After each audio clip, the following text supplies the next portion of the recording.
Hi friends, today let us focus on the man who defined science on a bed, Sir Isaac Newton. The biography without his contribution is incomplete. How he was eating, drinking, or sleeping is not so important to know. To know about the scientist is a serious scientific subject and not the entertainment movie. It should be studied and discerned through that perception only. Life is a great target, has some goal and achievement. Entertainment is just the refreshment of our serious mind. Instead of wasting time, let us concentrate on our motto. Our day-to-day needs: mobile, internet, computer, transportation, defense system, biology, medical, metallurgy, farming, economics, and everything that we need are depending on science and not on entertainment.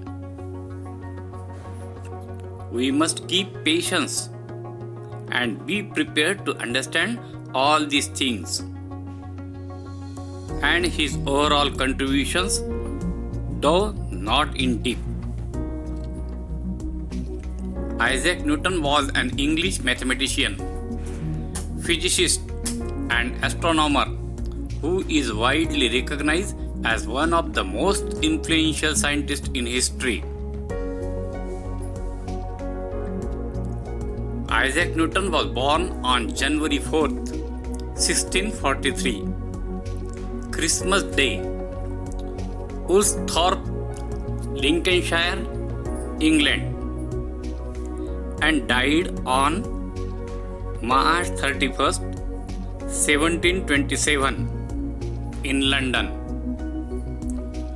The son of Yemen, he was grown up by his grandmother. Despite being a sickly infant, his survival was an achievement in itself. Just 23 years later, with the Cambridge University closed due to the plague, Newton embarked on groundbreaking discoveries that would bear his name.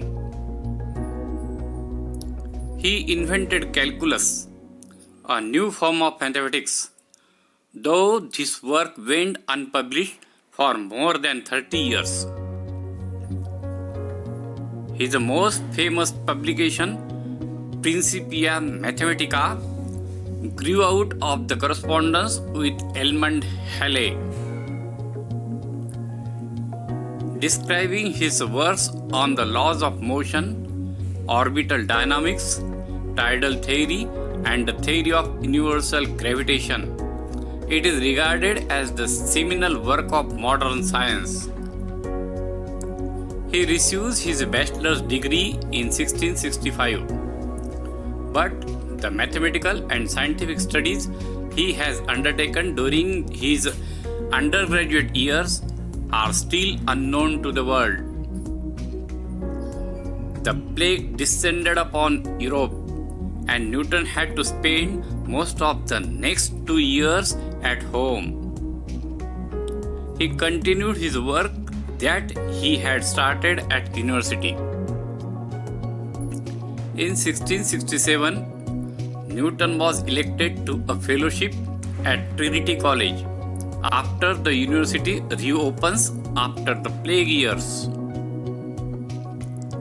He was educated at Cambridge University, where he discovered the work of René Descartes. He was elected President of the Royal Society of London in 1703. During his career, he engaged in heated arguments with several of his colleagues, including Robert Hooke, authorship of the universe square relation of gravitation, and G.W. Leibniz, the authorship of the calculus. The battle with the Leibniz dominated the last 25 years of his life. It is now well established that Newton developed calculus first, but that Leibniz was the first to publish on the subject. Newton is regarded as one of the greatest scientists of all time. His contributions extended beyond the laws of motion and gravitation to encompass groundbreaking work in optics, color theory, the development of reflecting telescopes bearing his name, the fundamental advancements in mathematics and heat. In this video, part 1, we will see the Newton's contributions. A. Newton's laws of motion. B. Newton's laws of gravity. C. Alchemy. In second part, light, prism, color and optics, telescope.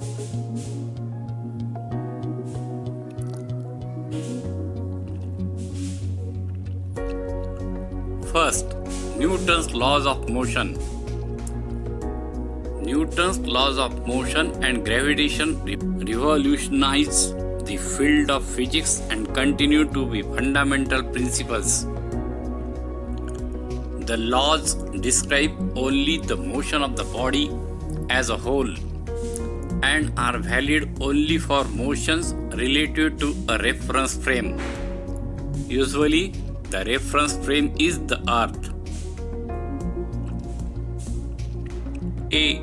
The first law, also called the law of inertia, states that if a body is at rest or moving at a constant speed in a straight line, it will continue to do so unless it is acted upon by a force.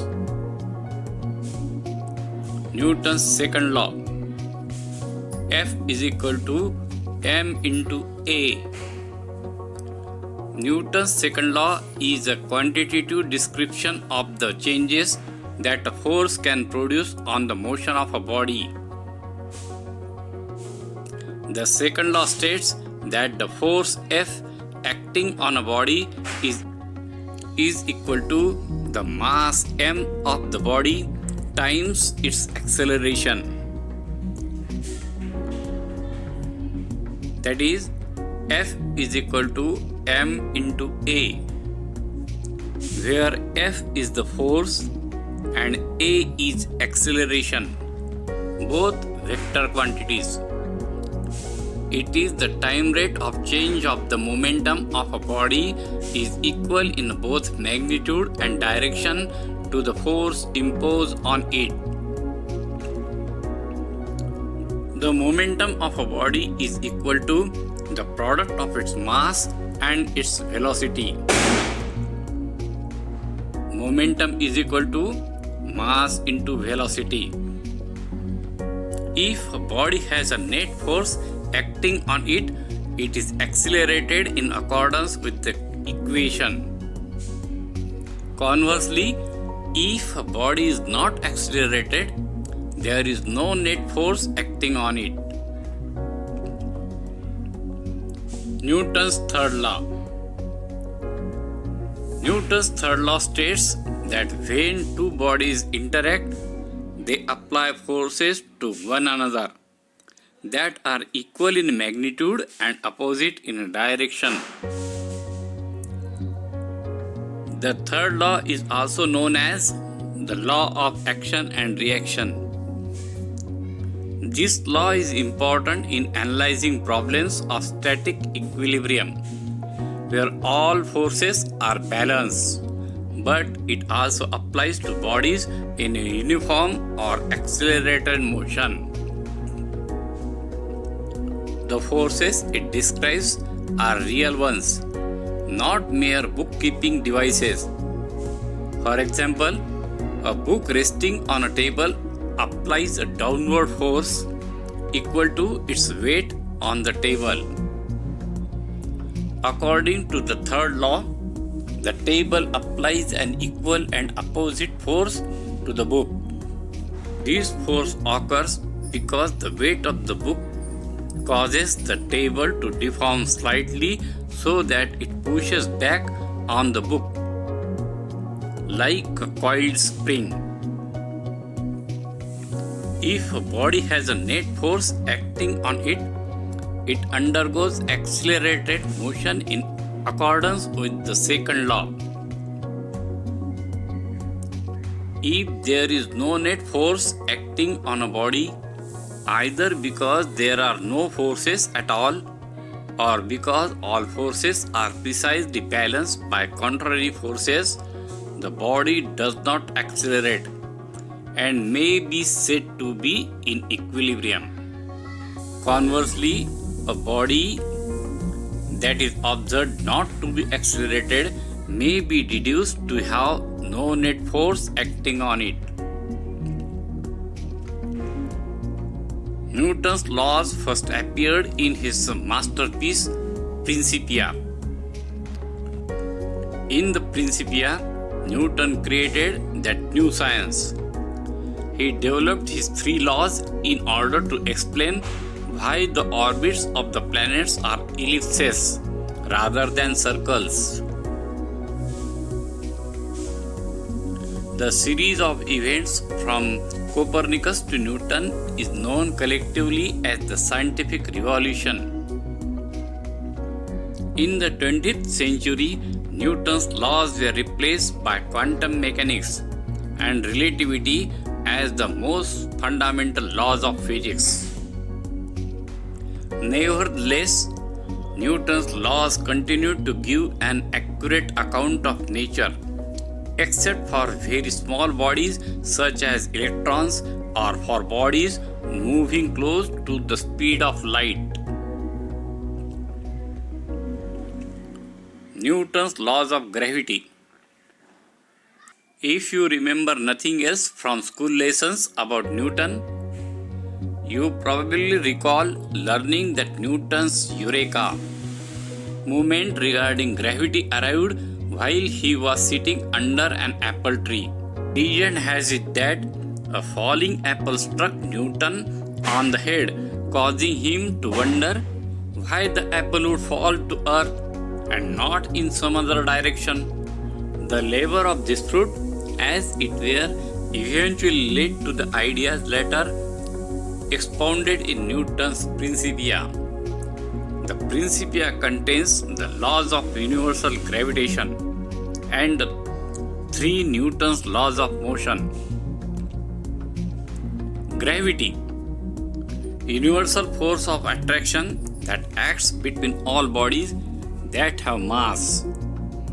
Though it is the weakest of the four known forces, it shapes the structure and evolution of the stars, galaxies, and the entire universe. The laws of gravity describe the trajectories of bodies in the solar system and the motion of the objects on Earth, where all bodies experience a downward gravitational force exerted by Earth's mass, the force experienced as a weight.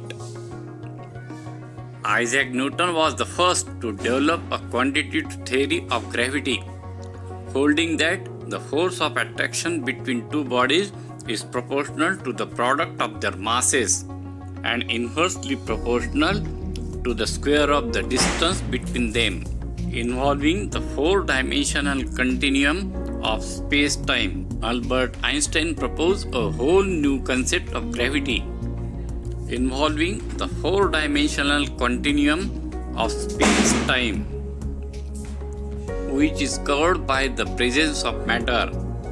In his general theory of relativity, he showed that a body undergoing uniform acceleration is indistinguishable from one that is stationary in a gravitational field.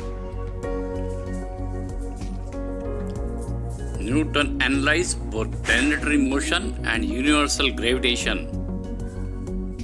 He proposed that planetary orbits are mostly elliptical because of the sun's gravitation. In 1684, British astronomer Edmund Halley visited Newton with questions about orbital dynamics. Newton collected his findings for Halley in a tract called On Motion, which he then started to improve and expand. Our next topic is on alchemy. Newton tried to turn lead to gold. The principle that governs all things. In alchemy, it is called the soul of the world. When you want something with all your hearts, that is when you are closest to the soul of the world. It is always a positive force. This is not just a human gift, that everything on the face of the earth have a soul, whether mineral, vegetable or animal, or even just a simple thought. Everything on earth is being continuously transformed because the earth is alive and it has a soul. We are part of that soul, so we rarely recognize that it is working for us. They are strange books. They speak about Mercury, salt, dragons and kings. But there is one idea that seems to repeat itself throughout all the books. All things are the manifestation of one thing only. In one of the books, he learned that the most important text in the literature of alchemy contained only a few lines and had been inscribed on the surface of an emerald. It was the Emerald Tablet, the stories of the famous alchemists. They were men who had dedicated their entire lives to the purification of metals in their laboratories. They believed that if a metal were heated for many years, it would free itself of all its individual properties, and what was left would be the soul of the world.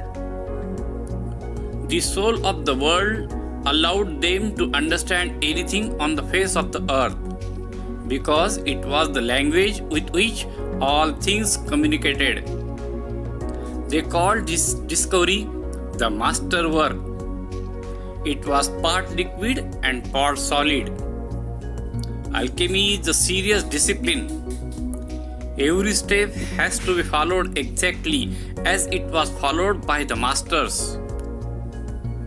The liquid part of the masterwork was called the elixir of life, and that it cured all illnesses. It also kept the alchemist from growing old. And the solid part was called the philosopher's stone. It is not easy to find the philosopher's stone.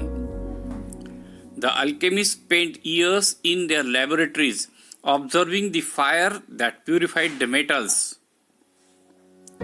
They spent so much time close to the fire that gradually they gave up the vanities of the world. They discovered that the purification of the metals had led to a purification of themselves.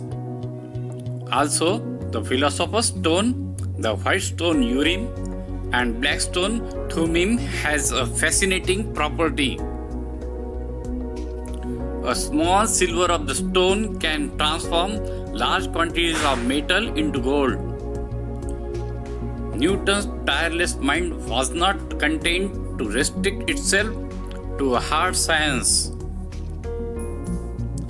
He also studied and performed extensive experiments in the field of alchemy, a branch of pseudoscience whose practitioners sought to transmute base metals into precious gold or silver, among much else. Surviving papers indicate Newton even had a recipe for the philosopher's stone, the holy grail of alchemy. This substance was deemed essential for changing lead to gold, curing all manner of diseases, and unlocking the secrets of immortality itself. Alas, none of these alchemical efforts panned out for Newton. It was his true scientific work that ultimately won him immortality of a different kind. Lawrence Principe was sorting through a collection of old chemistry books at the Chemical Heritage Foundation in Philadelphia when he stumbled upon a forgotten manuscript handwritten by Sir Isaac Newton. Any Newton manuscript is of interest, but this one was worth its weight in gold, literally, as Principe, a chemist and historian of science at Johns Hopkins University, recognized immediately. Today revered as the father of modern physics and the inventor of calculus, Newton was describing a recipe for the philosopher's stone, a legendary substance that repeatedly could turn base metals like iron and lead into gold. Newton was not the only intellectual heavyweight from his era trying to make gold.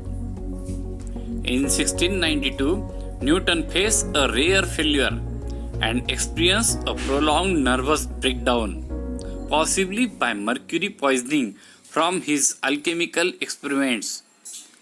Although he ceased producing scientific work, his influence in the field persisted.